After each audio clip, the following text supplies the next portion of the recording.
This is the story of a couple whose love relationship is filled with doubt. The limits of freedom are crossed to such an extent that it leads them down a path from which it becomes impossible to return.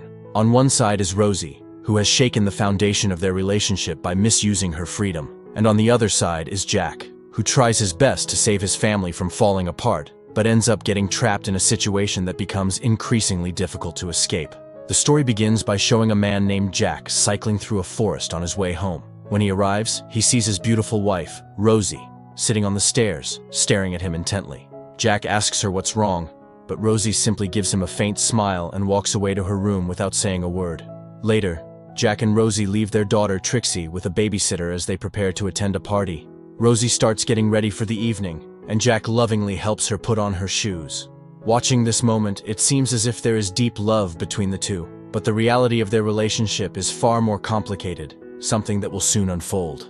Jack and Rosie reach the party looking elegant. Many of their friends are already there, enjoying the evening. Everything seems normal until a young man named John arrives at the party. The moment Rosie sees John, she greets him warmly and immediately walks over to him.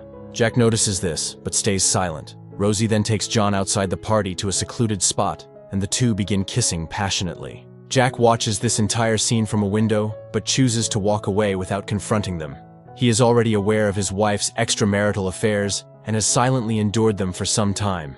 Later, Jack's friend, Mary, talks to him about it and asks, "You know everything, so why are you still holding on to this relationship?" Jack responds calmly, "Rosie can do whatever she wants in her life. I don't have any objection to it. If I wanted, I could end this relationship and she knows that. But I love her deeply and don't want to break up our family. I believe that one day, Rosie will understand my love."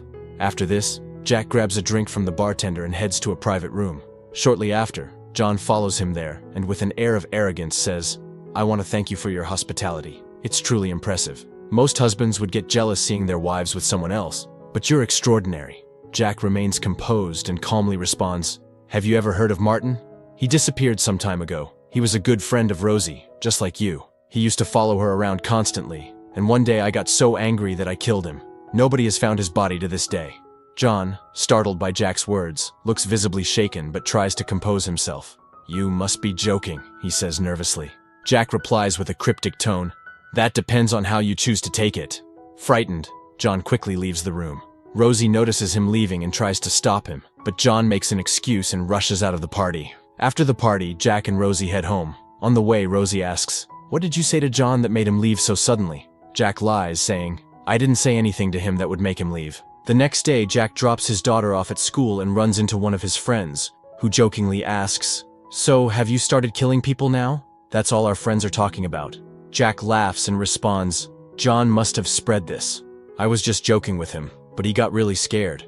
As the day goes on, two more friends approach Jack and ask him the same question. Jack gives them all the same reply, explaining that it was just a harmless joke. However, when Rosie learns about Jack's conversation with John and how he tried to scare him using Martin's name, she becomes furious. She confronts Jack angrily, saying, "You shouldn't have done that. First, you pushed Martin away, and now John too." Jack tries to explain, "I was just joking with him. It wasn't serious." But Rosie refuses to accept his explanation and declares, "Tonight, I'm inviting John over for dinner. You'll have to apologize to him." Then we see that John comes to Jack and Rosie's house for dinner. Everyone sits together and starts having dinner. After dinner is over, Rosie tells their daughter, Trixie, "Tonight, your dad will tell you a story." In reality, Rosie says this because she wants to spend some private time alone with John. Jack, fully aware of her intentions, doesn't say anything. He takes Trixie to her room, tells her a story, and puts her to bed early. Once Trixie is asleep, Jack comes downstairs. As he looks into a mirror, he sees Rosie and John spending time together. Jack starts to feel jealous, and in his frustration, he goes to the kitchen and deliberately breaks a plate. Hearing the sound of the plate breaking, Rosie rushes to the kitchen. She casually asks Jack to get another drink for John and then heads back to the other room.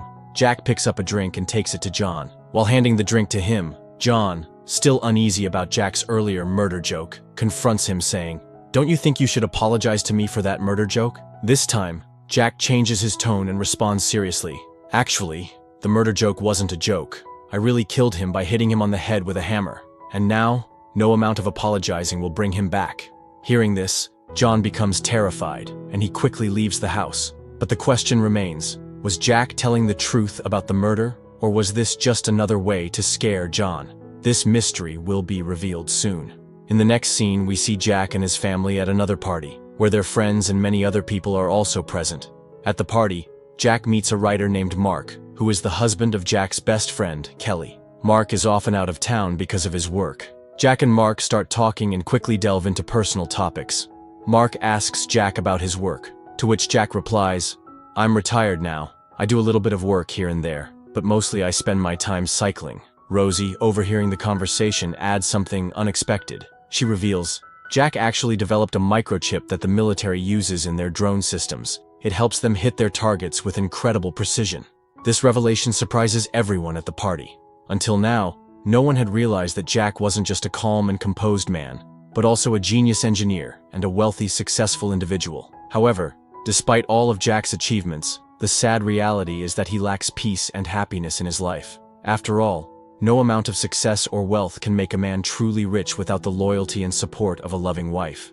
As the party goes on, everyone seems to enjoy themselves. Jack even shares a lighthearted moment dancing with his best friend, Kelly. But seeing Jack dance with Kelly makes Rosie jealous, which is ironic considering her behavior. The story then shifts to a scene from a few days later, where Trixie and her school friends are dancing together, guided by their teachers. While watching the kids play, Jack receives a call from his bank. The bank informs him that Rosie recently transferred $3,000 to another account.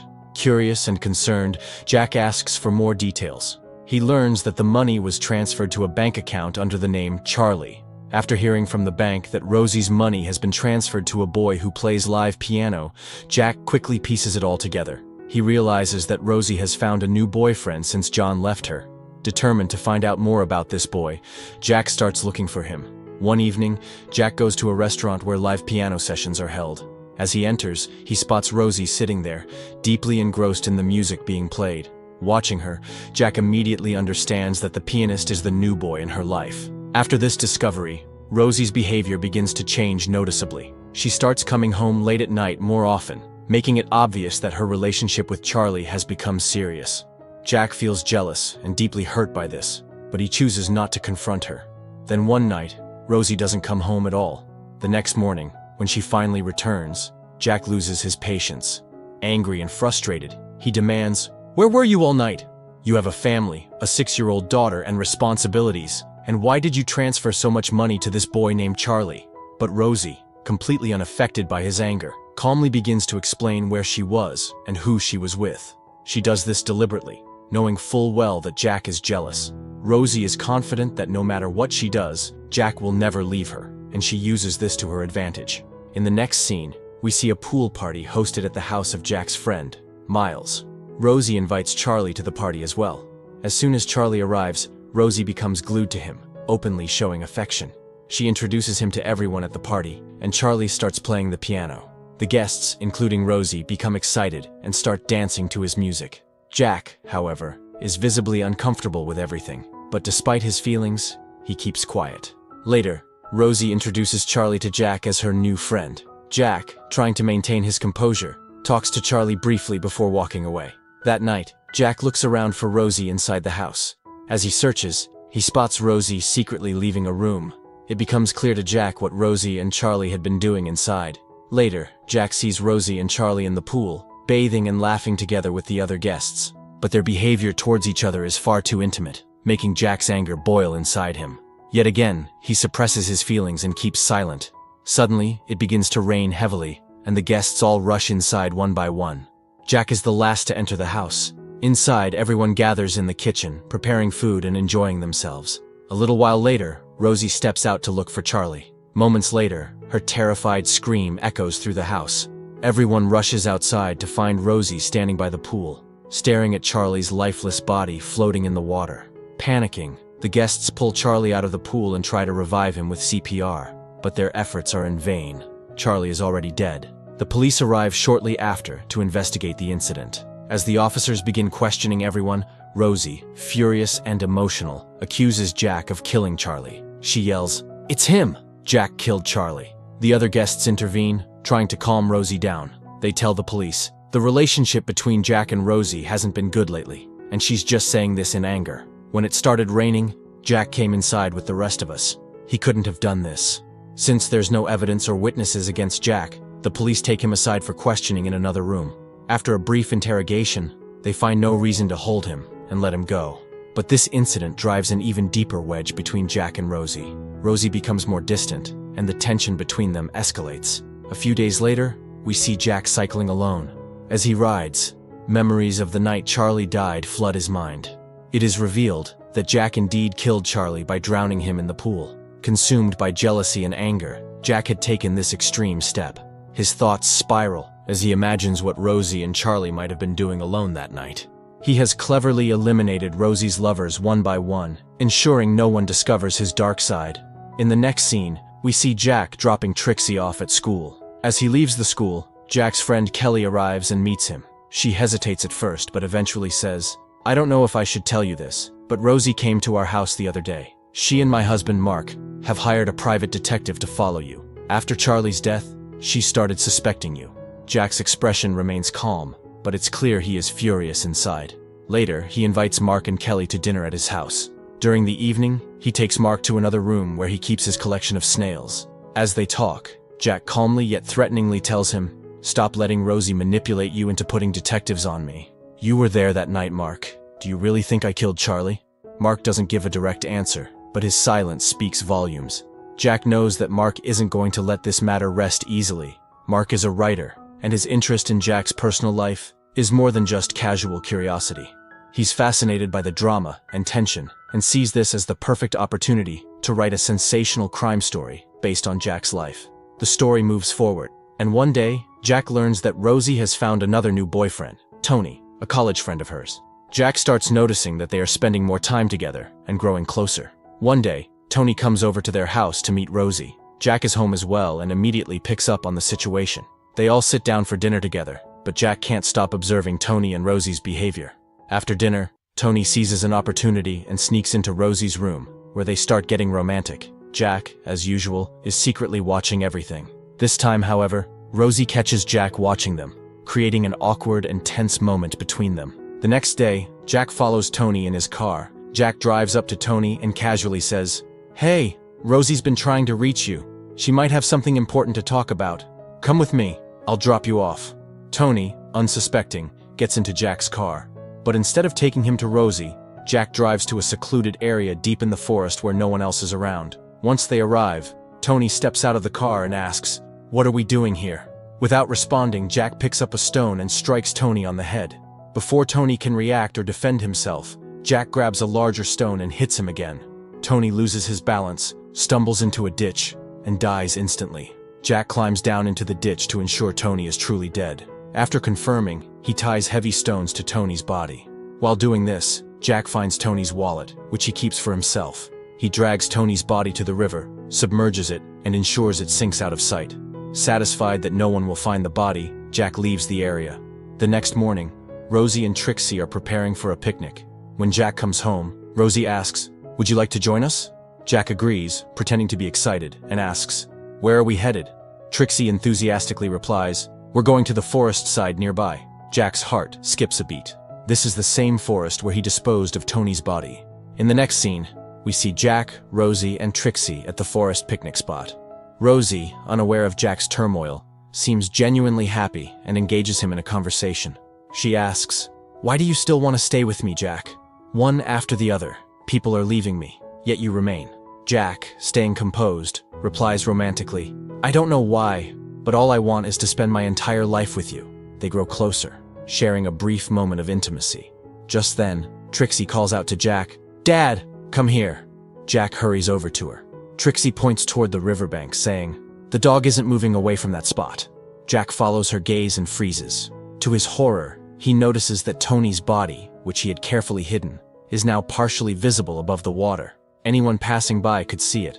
Thinking quickly, Jack comes up with an excuse to leave. As they are about to leave, Rosie says, "Wait, I forgot my scarf over there." Jack, feeling the pressure building, replies, "Don't worry about it. I'll come back tomorrow and bring you something even better as a gift." That evening, when Jack gets home, he casually asks Rosie, "Did Tony call you today?" Rosie replies nonchalantly, "No, Tony hasn't been in touch for 2 days. Maybe he's left, just like the others." Then, unexpectedly, Rosie moves closer to Jack, wraps her arms around him and whispers, "Will you stay in my room tonight?" Jack agrees, and they both end up in Rosie's room, where their emotions take over, and they share an intimate night together. The next morning, Jack sets out early, taking his bicycle back to the forest location where Tony's body is hidden. Upon reaching the spot, he carefully works to push Tony's body deeper into the water using a stick, ensuring it is completely submerged and undetectable. Meanwhile, back at home, Rosie decides to clean Jack's snail room. As she rummages through the room, her eyes fall on something odd, Tony's wallet. She freezes for a moment, picking it up and realizing what this means. It becomes clear to her. Jack has killed Tony, just like the others. On the other hand, as Jack struggles to fully submerge Tony's body, he is startled by the sound of footsteps behind him. Turning around, he sees Mark standing there. "What are you doing here, Jack?" Mark asks suspiciously. Jack panics, trying to come up with an excuse, but Mark senses something is wrong. He steps forward, his gaze falling on Tony's body floating partially in the water. Without saying another word, Mark bolts back to his car, jumps in, and drives off as fast as he can. Realizing that Mark is going to report him to the police, Jack immediately grabs his bicycle and begins chasing Mark. Though Mark is driving, Jack takes a shortcut through the forest to intercept him. As Mark speeds along the winding road, he doesn't see Jack emerge suddenly from the forest. Losing control of the vehicle, Mark's car plunges down a steep slope into the river. The impact is fatal, and Mark dies instantly. At the same time, Rosie has made up her mind. After discovering Tony's wallet and piecing everything together, she decides it's time to leave Jack for good. She begins packing her belongings and prepares to take Trixie with her. But Trixie, in a fit of defiance, drags the packed luggage to the pool and throws it in. Shocked, Rosie demands, "What are you doing, Trixie?" Trixie says, "We're not leaving Dad. He needs us." Hearing this, Rosie realizes that leaving Jack would shatter their family completely, and, in some way, she feels responsible for the chaos that has unfolded. To protect Jack further, she takes Tony's wallet and burns it, ensuring it cannot be used as evidence. The story comes full circle, returning to the opening scene where Jack cycles back home through the forest. Rosie is sitting quietly, watching him. As Jack approaches, he notices her contemplative expression and asks, "What's wrong?" Rosie gives him a faint smile but doesn't say anything. This story serves as a powerful reminder of the delicate balance between freedom and responsibility. Hope you enjoyed this story. See you next time with another intriguing tale. Yeah.